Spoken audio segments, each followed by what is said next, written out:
All right, so we talked about that. Now let's talk about 3 new Marvel series for Disney Plus, and this is pretty exciting. This was I feel like this was the biggest news to come out of Marvel at the D23 Expo, and basically we have this article from the Hollywood Reporter. Headline: Marvel unveils 3 new Disney Plus shows, including She-Hulk and Moon Knight, and this is from Aaron Couch. Kevin Feige also revealed new details for a bunch of series we don't care about. A month after unveiling an ambitious Phase 4 slate at San Diego Comic-Con, Marvel Studios has confirmed 3 new series in the works for Disney+: She-Hulk, Moon Knight, and Ms. Marvel. Marvel head Kevin Feige dropped the news Friday at D23 in Anaheim during a panel touting the upcoming streaming service. He noted that Bruce Banner is no longer the only gamma-ray-powered hero around. She-Hulk, a.k.a. Jennifer Walters, an attorney and cousin to Bruce Banner, a blood transfusion from whom is responsible for her powers, first appeared in 1980's The Savage She-Hulk #1, and was the first major Marvel character co-created by the late Stan Lee. When her original series ended after 2 years, she became a member of both the Avengers and the Fantastic Four, as the character developed more of a distinct personality from her male counterpart, gaining a stronger sense of humor and intelligence, and deciding that she preferred being super strong and green permanently, or at least as much as possible. Unlike the male Hulk, She-Hulk traditionally maintains her smarts and personality when hulked out. Moon Knight, who showed up as a good guy in 1975's Werewolf by Night #32, is the vigilante alter ego of mercenary Mark Spector. But it's actually more complicated than that. Spector also has a couple of other alter egos, millionaire Stephen Grant and cab driver Jake Lockley, that may or may not be separate alternate personalities. And the same may be true of Khonshu, the Egyptian deity who is either guiding Spector through his costume adventures or a figment of his imagination. In recent years, other persona has emerged: Mr. Knight, a police consultant who dresses in all white and wears a mask while solving unusual crimes. Ahead of the panel, Hollywood Reporter broke the news Friday that Ms. Marvel is in development with British scribe Bisha K. Ali to write and act as showrunner. In addition to these new additions to Marvel's upcoming slate, Feige pulled back the curtain on previously announced series. I don't really care about these. We're just going to talk about these 3 new ones. So guys, Mr. Vader, what do you think of a She-Hulk series? How do you think they're going to handle that? How do I think they're going to handle it? I think it's just another, B or C grade character that they got to put in, make some content for Google Plus to make some content. You mean Disney Plus? Or Disney Plus, yeah. I'm all over the place today. Disney Plus is out. It's all the same. Google got canceled. I don't have a huge lot of interest in a She-Hulk show. If they never made it, I would never miss it or want it. And but it could be interesting. It depends on who they cast in the role and who writes it, I guess. More power to it. Do you think they're going to keep her, green and hulked out the entire time, like she is in the comics? That's a good question. I mean, if it's true to her character in the comic books, then they might lean more towards that. Hopefully they cast somebody who looks the part, who's a bigger, stronger, maybe an MMA fighter type person who can carry that persona and also act.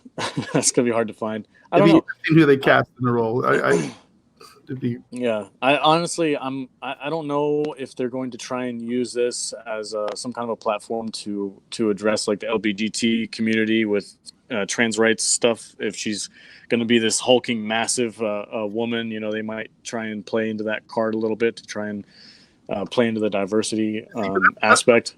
That's where they got to be careful there, because in the comic book, she's pretty hot and green.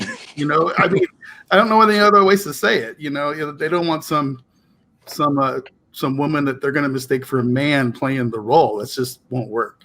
Yeah, I don't know. I don't know what I'm just wondering. I'm going to put that out there. I'm wondering if that's the way they're going to go, whether they do or not. Like Matt said, I don't have any connection with this character, so it's not going to bother me either way. But I know it'll be talked about quite a bit if they do lean in that direction.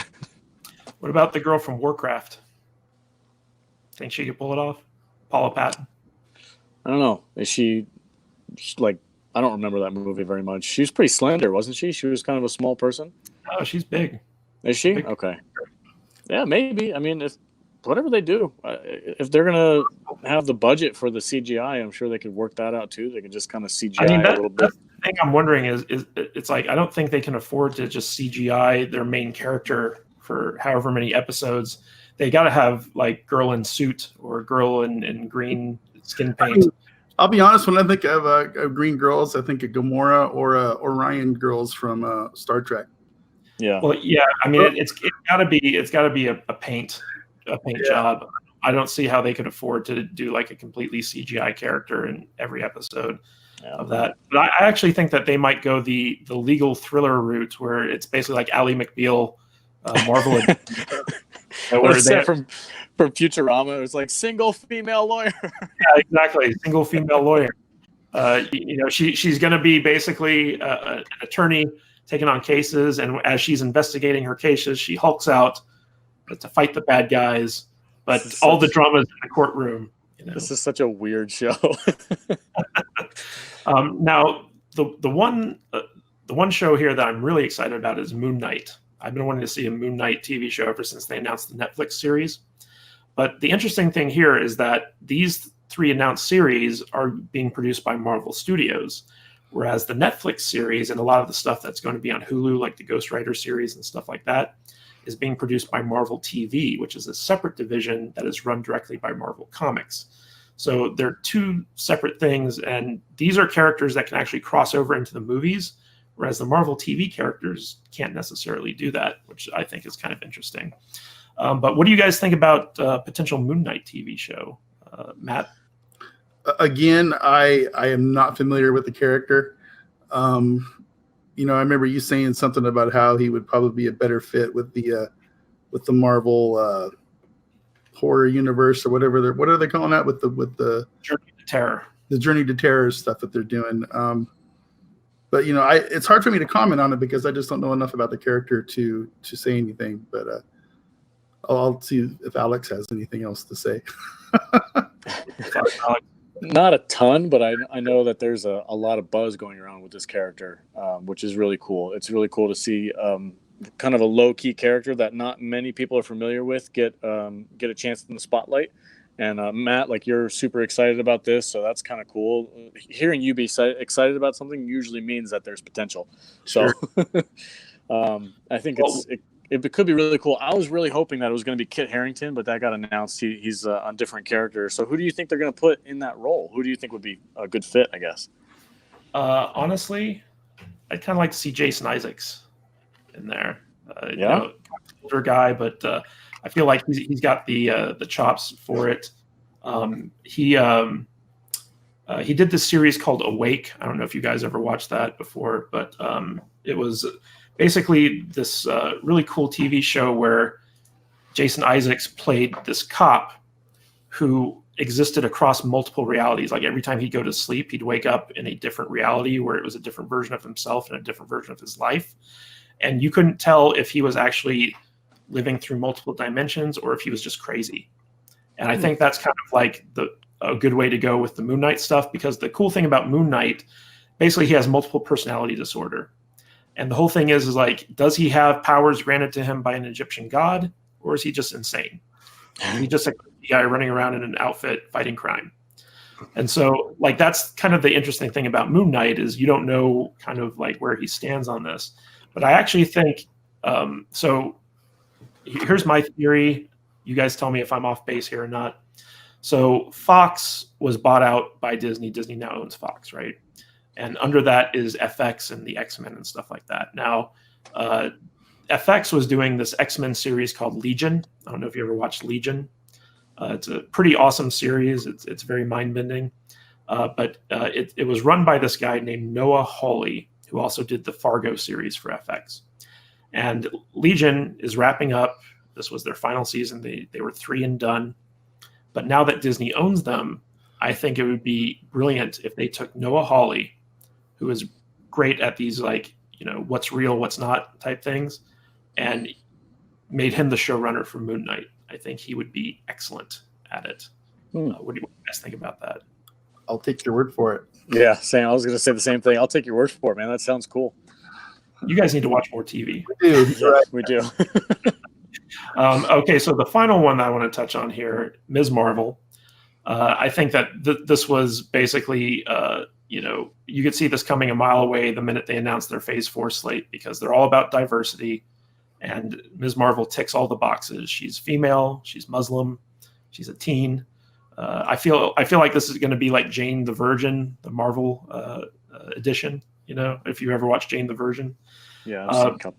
But recently, there was some controversy about who they tapped to showrun this series. And it said in the article that British scribe Bisha K. Ali is going to act as the showrunner.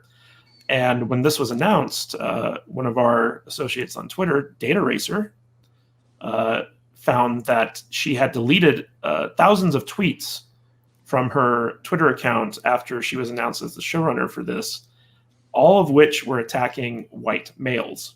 Mm-hmm. So everyone is saying that Ms. Marvel, in case it wasn't obvious from the get-go, is going to be super woke and super SJW and super anti-male. What do you guys think about this? Do you think that's going to be true, or do you think that Marvel is going to kind of rein her in? Well, I think they're going to have to rein it in a little bit, but I think the show's already got too much controversy around it from the get-go. I mean, it's part of that whole SJW Marvel thing that they've been doing for the last few years that's caused chaos in the comic book industry. Nobody buys comics anymore because they're all full of these stupid woke agendas. And Miss Marvel and Squirrel Girl and other titles like that are the root of it, and I have zero interest in watching this show. When a creator and writer of a show has to go into their Twitter feed and delete 5,000 posts because she's a crazy SJW white man hater, that's a problem from the get-go. No interest in this. Alex, what interests me is that the audience for comic books and comic book movies and comic book TV shows are like white men. It's just part of the demographic that these things have traditionally appealed to. Leaving all politics aside, don't you think it's kind of odd that these industries seem to have such disdain for their basically their user base that they just want to stop catering to them? Yeah, it is definitely weird. And I saw Data Racer's post, and I thought it was very telling. And it was actually like, oof, that's not a good look. For her to have to delete all those posts. And I looked at some of the comments that she was replying to, or that were replying to her deleted posts, and they were all pretty bad, in my opinion. Coming from a white guy who I think I'm a pretty chill person, I don't really think I'm that bad, but it's definitely not a good tell. But I will say this: I'm not going to dwell on it, and I'm not going to. I would tell other YouTubers and stuff. I mean, they're going to do what they want to do, but I would say you don't have to dive into this and criticize it at every turn. You get enough rope, and it's going to hang itself. If it's not a good show, if it's going to have that super far political agenda to it, where it's really catering to a very specific type of person, like we've seen before with the comic book industry, when you do that. When you're not appealing to the broader audience and you have a very, very pointed demographic that you want to get, you're not going to get a lot of money out of that. So even if they do produce the show and they make 1 or 2 seasons, I don't see it going very far if they lean really hard into this political aspect of it. So I say just let it hang itself. If it's going to hang itself, then fine. If it actually ends up being good, cool. I'm going to reserve judgment until I see it. I think that Ms. Marvel is going to be geared specifically towards women as a female audience. Like I said, I can see it as Jane the Virgin, the Marvel edition, where it's basically like a soap opera. It's a CW show geared towards young adults, young women. It's going to talk about relationships. It's going to be kind of more lighthearted.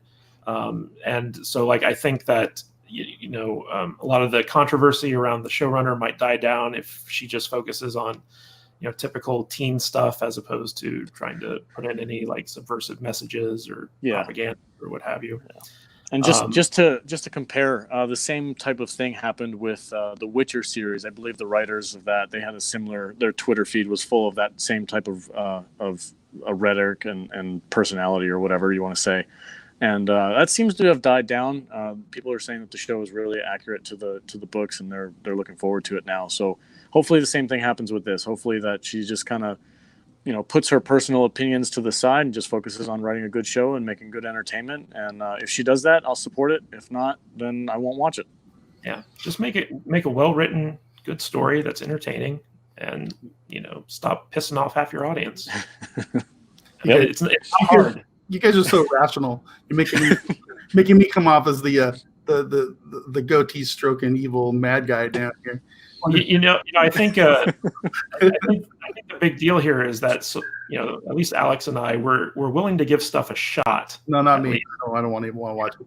There are lots of people out there like they get the dog whistles and they're like, oh, we're not watching this. But I'll be like, well, I'll give it a try and I'll see. And sometimes I'm surprised, other times I'm not. But I always give stuff a chance at least.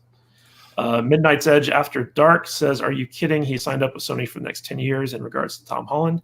Yeah, I mean, probably. But, doesn't mean it's a good call. But, I like Tom Holland. I want to see him succeed. The movies that he's been doing with Sony have been pretty good so far. So, I mean, he's only done the Spider-Man movies. So we'll see how that goes. Thomas Berg says, if it plays out in court and she flips out and starts smashing stuff when she loses, I'll watch that. Sure. Yeah, like every time, like juries are afraid to rule against her because they're like, She-Hulk smash.